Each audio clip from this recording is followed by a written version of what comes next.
Ndewonu. N'ime ihe nkiri a, aga m egosi otu ị nwere ike iji kọwaa onwe gị dịka nwata nwaanyị Igbo. Ngwa, gewe ekwentị.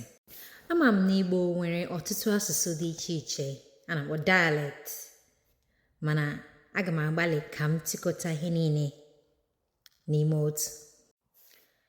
Aha m bụ maọbụ afa m bụ, ọ bụrụ ndị Anambra sị gị afa m bụ.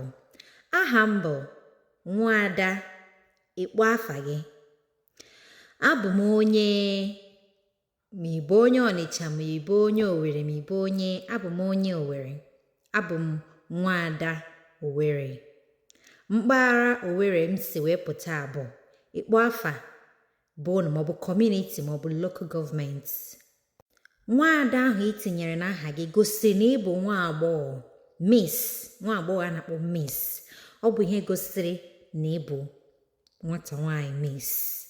Aha m bụ Nwaada ego oyibo maọbụ Nwaada achala ugo. Nke a bụ otu ị nwere ike ị ga-esi wee kọwaa onwe gị n'asụsụ Igbo dịka nwata nwaanyị Igbo. N'ihe nkiri nke ọzọ, aga m egosi gị ma kụziere gị ndị nke nwoke otu ha nwere ike ji akọwa onwe ha n'Igbo.